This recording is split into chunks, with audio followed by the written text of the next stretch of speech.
What would you do if you had abandoned zombie houses on your block? What if your codes were not being enforced? What if the police were not enforcing traffic laws? In a normal society, you would go to the government, show them the problem, and ask them for help. Well, CUPON and the citizens on Hillside Avenue have gone to the government. We have foiled, we have reported to the police, reported to the town, reported to the village, and nothing has changed. What we're finding on Hillside Avenue is that certain developers are getting preferential treatment. They are being ticketed and not paying the tickets, or not being ticketed at all. They are the laws and the codes that are on the books, and people are talking about it and asking the village for help, and nothing has changed. We are trying to get answers for the people on Hillside Avenue. There's 3 major developments being proposed. 2 of the developments will have more than 50 parking spaces each. The developments are right across the street from one another. These developments are proposed between 2 pristine Category 1 fish hatcheries and protected waterways, the east and west branch of the Saddle River.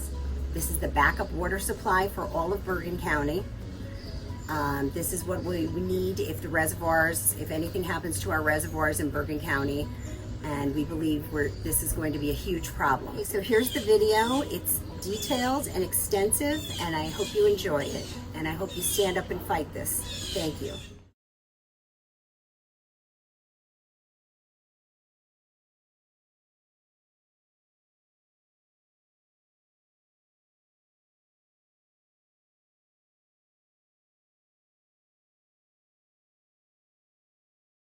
Hello, I'm Heather Federico from CUPON. We're doing a video on Hillside Avenue and the village of Airmont.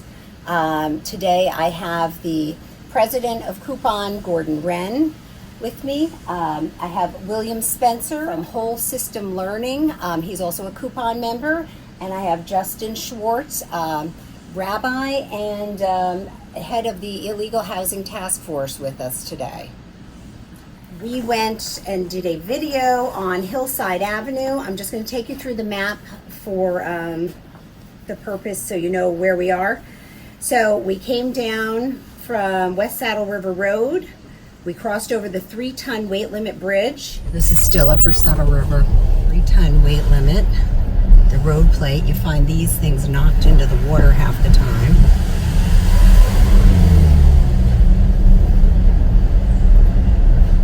We passed on the left where they're going to build a proposed school. On the right is a proposed mikveh. So the school will start here. According to the plans, the gatekeeper or caretaker's house. They're planning to rip this house down, and then that large structure that they swear is a single-family residence, they never moved into, and they're tearing that down as well. Cut down the whole back of his yard. This used to be all trees as well. We came all the way down. We went around and up through Zion Cemetery. This is owned by the cemetery. This is the back of 32. We have track marks in our video of where people are coming in and out through the cemetery. Go around, because I'll show you. You can see the track marks of where they're coming in and out. Yeah, you can see, it's hard to see now because it hasn't rained in weeks, but they're bringing something through here at night. And then we looped back around. That's 2 Hillside Avenue. That's being used as a house of gathering and a farm. Then we came to 28 and 32, which is an abandoned home with an illegal driveway and an illegal sign for bus turnaround.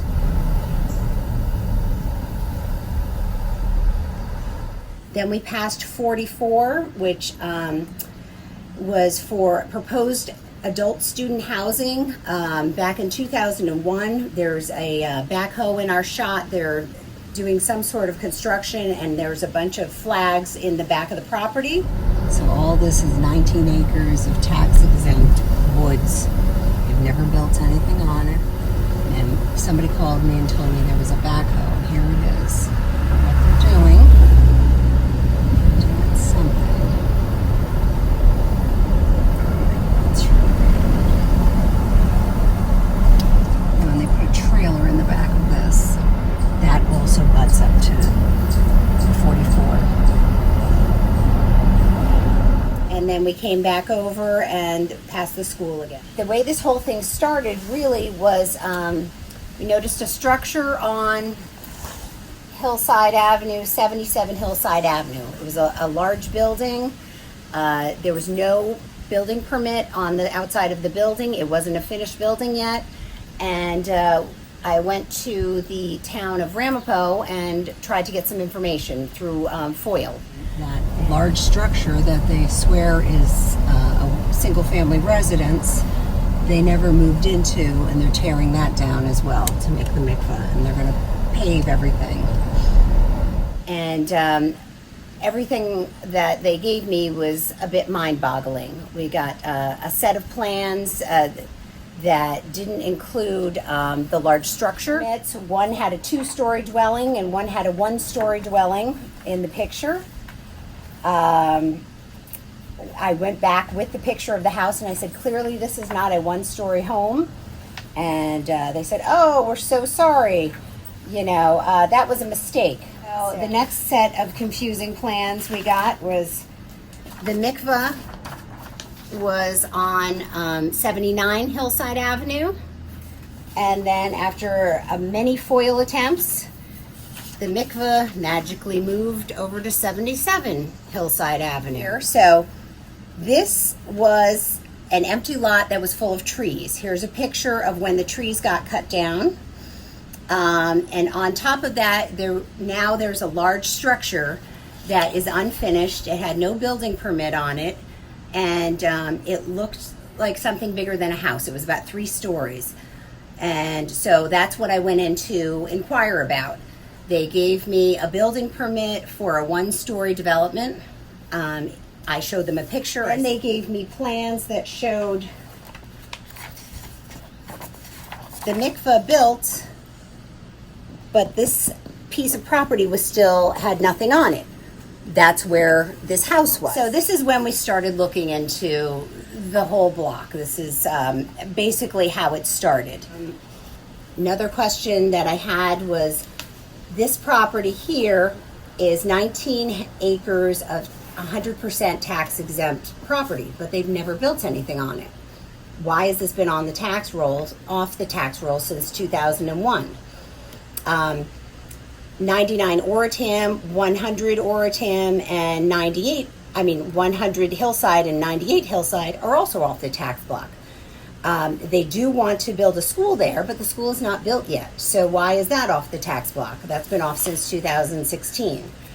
And now the 85 Hillside, which is the proposed mikveh, is also off the tax block, even though that has not been approved. 2 Hillside has no resident that lives there. There's a farm there. The police were there about a month ago, and they found 60 animals on the property. I think it was something like, we're waiting for the police report, but about 25 fowl. You're only supposed to have 10.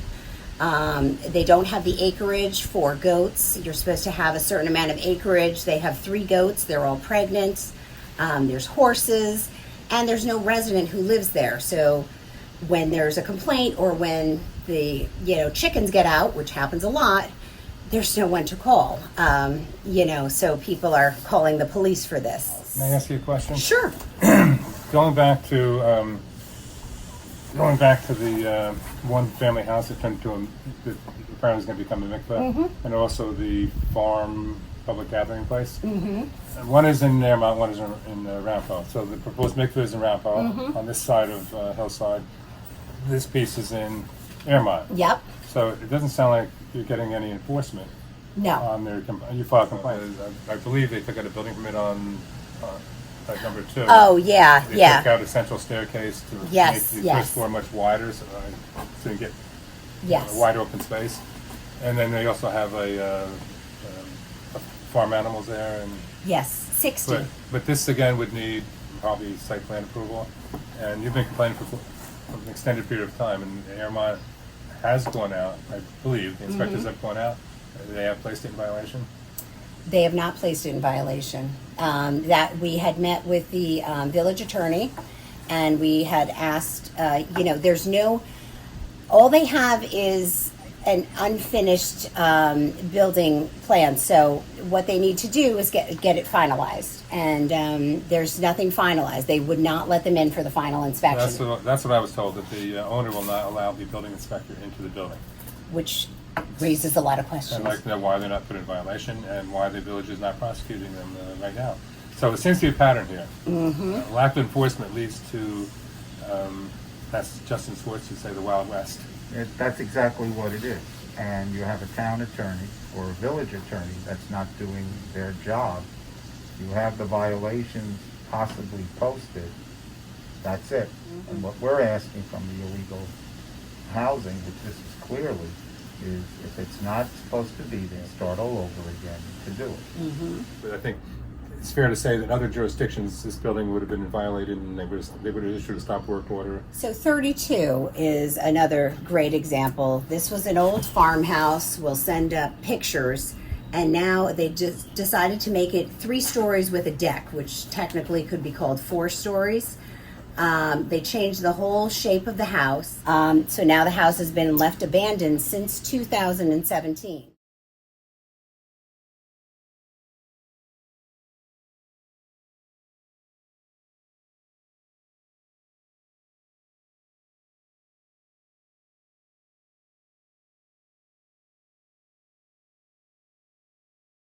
They also have an illegal circular driveway that says bus lane, school buses only, as a turnaround.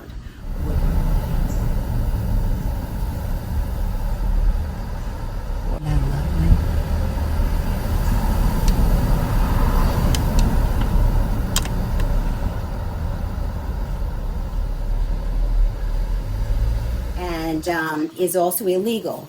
So they got a $64,000 ticket. Airmont, That was in so Airmont. the Airmont judge levied a $64,000 fine for an illegally converted House. Yes.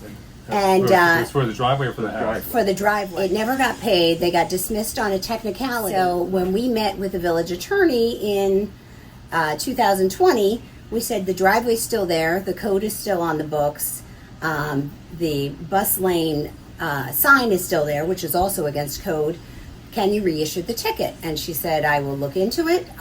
We were under the understanding that she was going to do it. That was back in March, and nothing's been done. Hillside did not get a ticket for not letting them in to do the final inspection, which should have been done in 2017.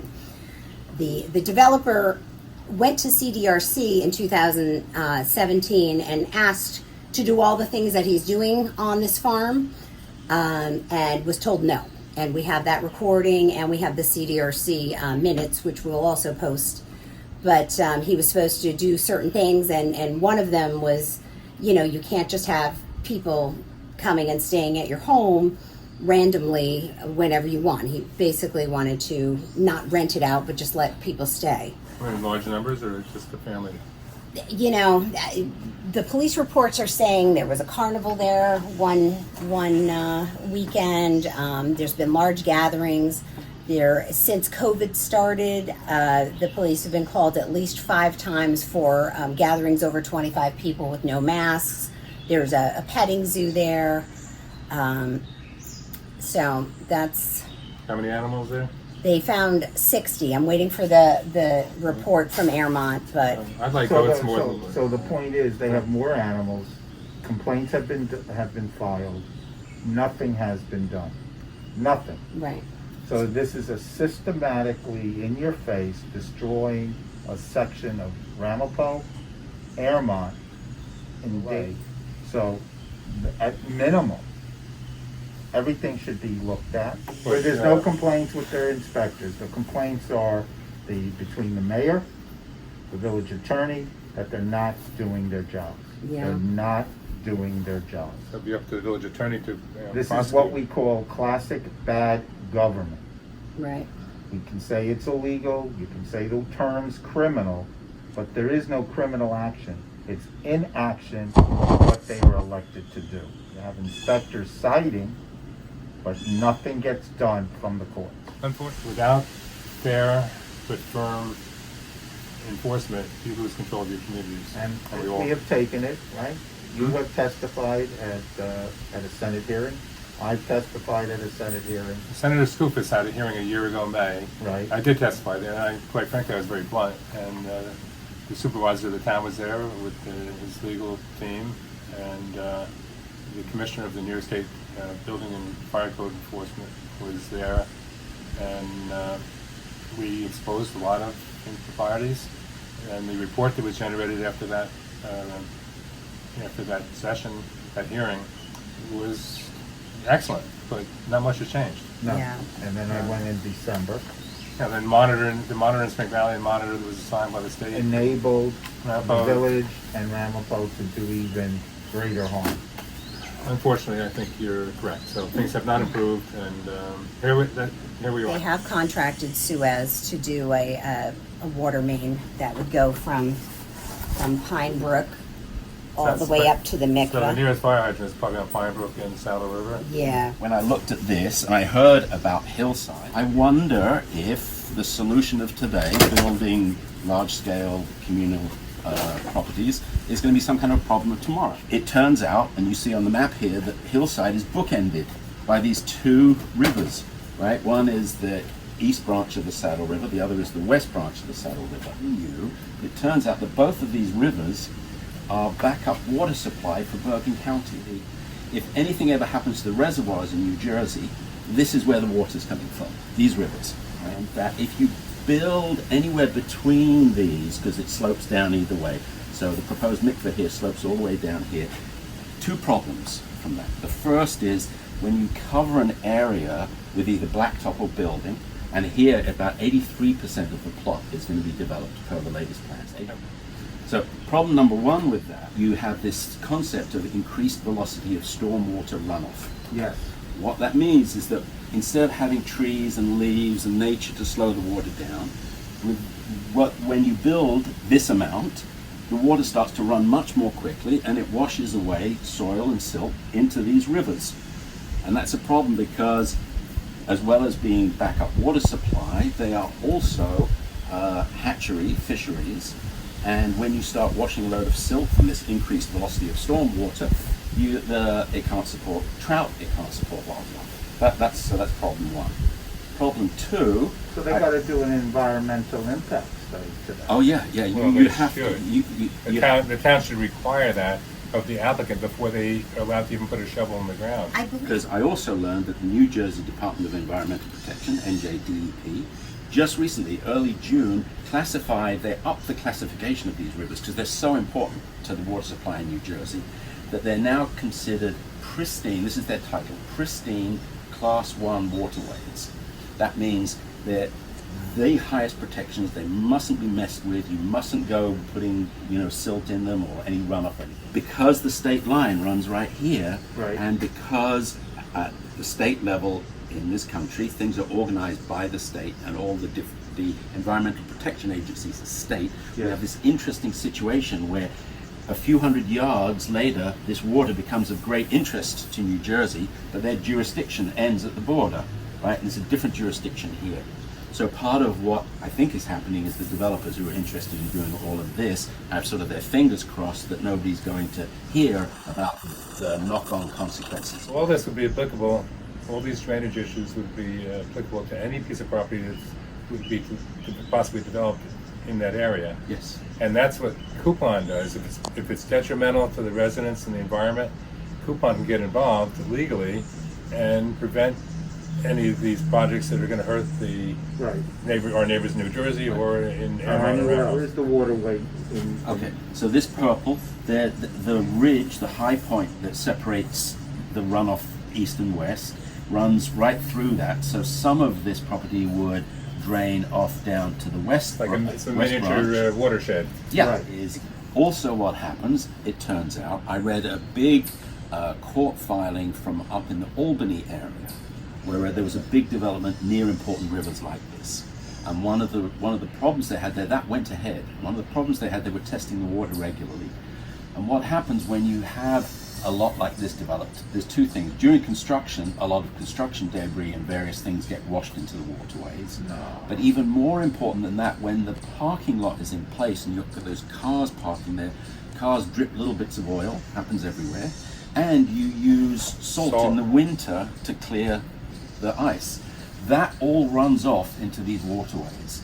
And those are heavy duty pollutants you do not want in your drinking water. So if this goes ahead, you have that large area of parking lot, those cars there, that salt in the winter, that ends up, this all drains, the mikveh area all drains to the east down here. All of that ends up in the New Jersey pristine water supply. So that's issue number 2 is pollutant. Okay, we'll go with 3. So issue number 3 is in Sandy and various other times we've had major flooding down here, right?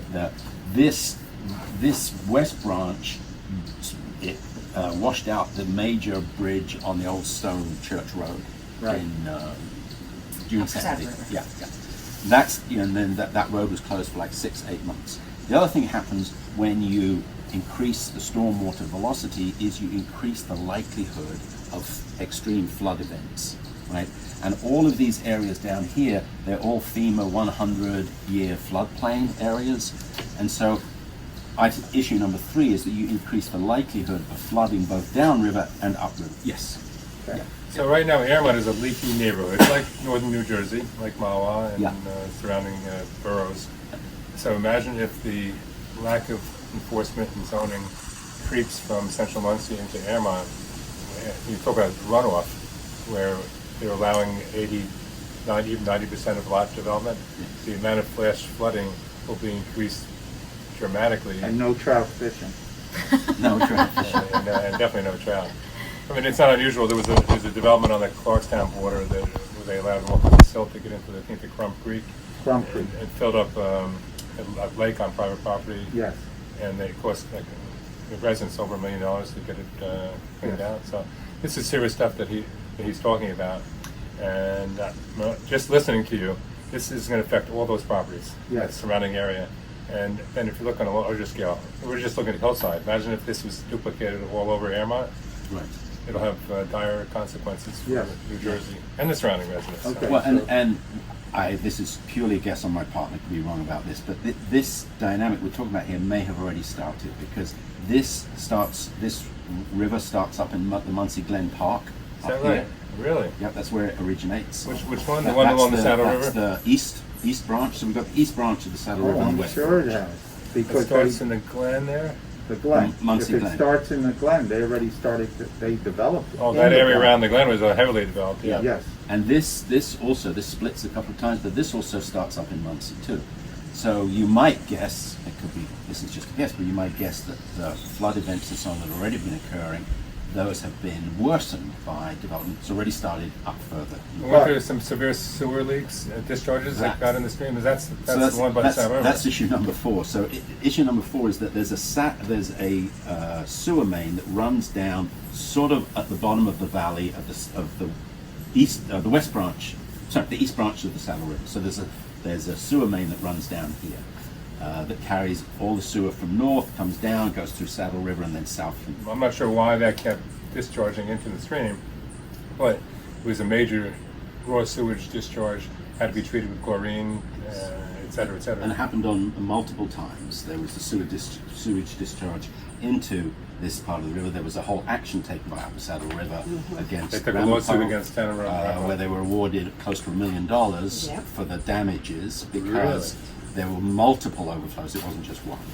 And from the time when I lived in Chestnut Ridge, there was also overflows out of sewer mains up around here in the Cherry Lane area. It was happening fairly regularly.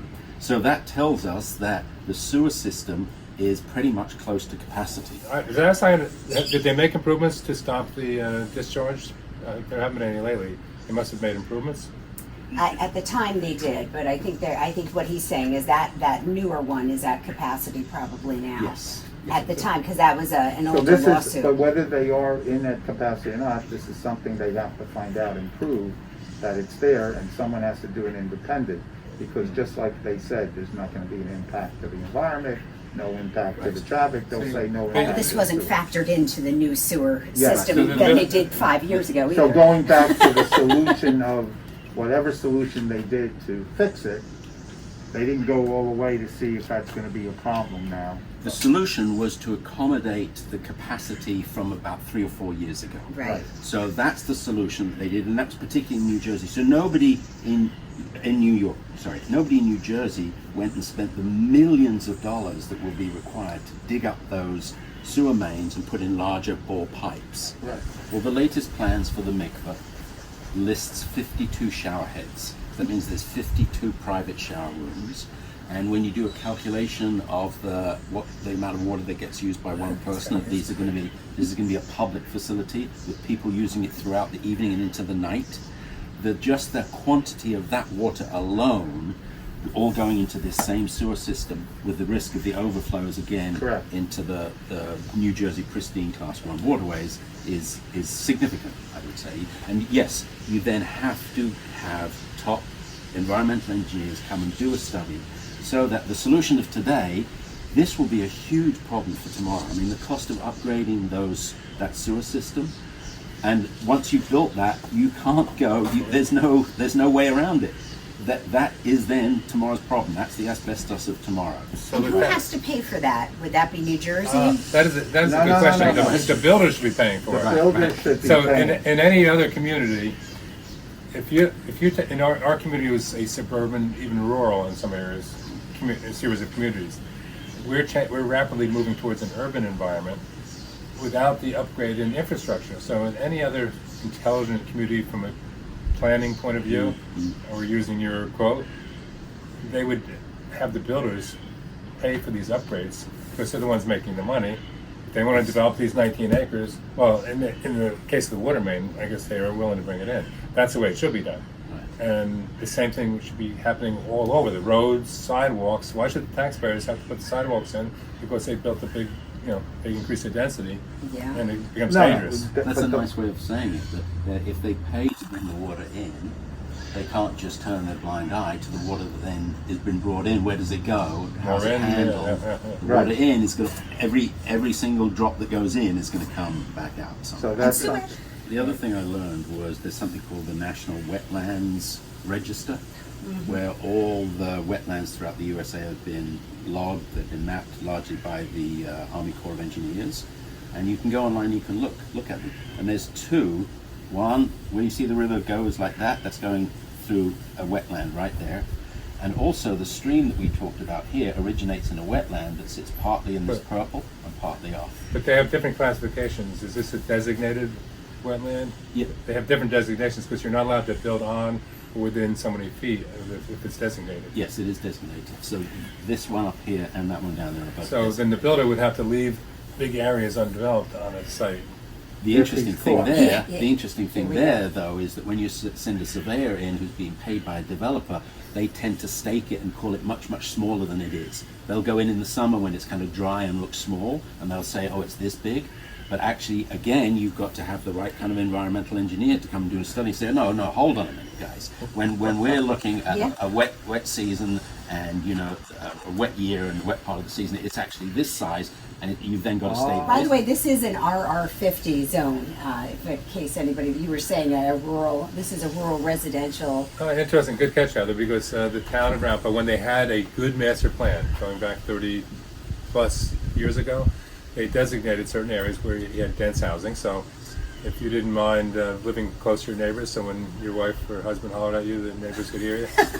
Where a lot of people prefer to live where the houses are farther apart, like this neighborhood. Yeah. So for an RR50 means you need to have at least an acre and a quarter to live on, right? Yeah. Yeah. And then Ramapo side is R50. So you'd have to have over an acre to build a one-family house, and that fits in nicely because with low density housing, you don't get the quick runoff and major storms, and it won't affect downstream. Right. So whoever the planners were back in Right. Rampo when this was done years ago were actually pretty smart. Yes, yeah. It was good planning. Right. These are all And- special use permits. They need a special use permit for all of these developments. But when they're rubber stamping, like they're doing in Rampo, Right. they're rubber stamping everything, and they're using engineers and architects who will certify things, or use surveyors who go there during a drought, as you put it. Yeah. Right. Well, you sent me a slide, a set of slides from a Cornell environmental engineer, I think it was, that shows the percentage of development in Rockland County. When you look at that map, something jumps off the page at you. And that is, there's an area here, to your point, about the wisdom from years ago of the planners. There's an area here which you can think of as the lungs of Rockland County. The lungs of, they talk about the Amazon being the lungs of the world, and Yeah. don't Absolutely. cut it down. Yeah. This is the lungs of Rockland County. It's the only area that still has kind of wildlife, that has some slowing down of stormwater runoff, etc. And then that enables these rivers to stay pure. And what it looks like might be happening here is that somebody's coming and going to rip the lungs out. Yes. So, and that is the town of Rampo, and now a lot of the villages, where it looks like really good planning and common sense when it was put into place, when they adopted these plans, and the residents agreed to it. It was, there were no so if you have people who can't afford or don't want to live on large lots and pay the extra taxes, and so and then you have people who want to live in a rural or semi-rural area. That was good planning and made sense. So the town of Rampo is destroying those good common sense plans. Yep. And now a lot of these villages are following suit. Okay, so now we're going to sum up everything that we've talked about. The biggest issue here, from what I can see, is these two really important waterways that run down into New Jersey. And there's 3 or 4 potential issues with those waterways. The first is the increased stormwater runoff going to be washing soil away, sediment, increase what's called turbidity in the water. These are pristine Class 1 waterways, protected because they're backup water supply from New Jersey, very important all the way down to New York City. Number 2 is because then you get pollutants being washed into these waters, and nobody wants those pollutants from car parking lots and salt being used in the winter. You don't want that in your drinking water. You have an increased risk of major flood events because of this increased speed of the water during storms. And lastly, perhaps most importantly, there's a sewer line that runs down here that is at or near capacity, that already had to be upgraded some years ago after a major lawsuit. And by building these major commercial scale developments, you're going to bring in a new water line, you're going to increase by a huge percentage the amount of water that goes in, sewer that goes into that sewer system, with a very real risk of overflows into the east branch of the Saddle River. Great. And after listening to the discussions today, I realized how intelligent the planners were and the town board were to enact the master plan they did, because this area is environmentally sensitive, and they did require very low density zoning for that area. One house, R50 zoning means you can only, the minimum acreage you can have is 50,000 square feet in order to build a one-family home. So when you build even a large house on that size lot, most of the property is going to be undeveloped. So when it rains, the water comes down, it's absorbed by the soil, goes into the aquifer, recharges the aquifer, and then gradually runs off after the flooding stops. When you have construction like we talked about with this storm, all those gallons of water are going to rush off the site. Mm-hmm. And I don't think you can have a retention area big enough to have guarantee zero runoff, even if it's maintained properly, which most of the time, or many times they're not.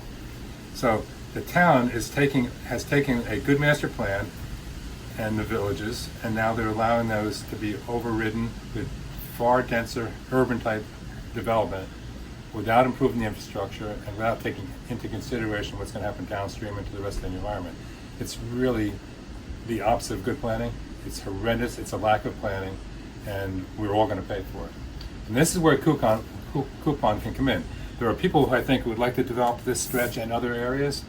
CUPON, if the town or the village approves projects that are detrimental to the surrounding neighborhood, that's why CUPON's here. We, you and I, as private citizens through CUPON, can take legal action to prevent that type of construction taking place. It can be done. All it takes is money. So support CUPON. Thank you for watching our video on Hillside Avenue. As you can see, this is going to be an uphill battle. CUPON stands for Citizens United to Protect Our Neighborhoods. We are an all-volunteer group.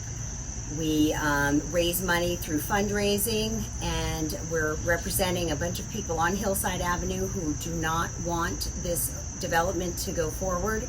We use the money for attorneys and land use experts to help us fight this battle. If we need to, we will go to court. Thank you very much. Please donate.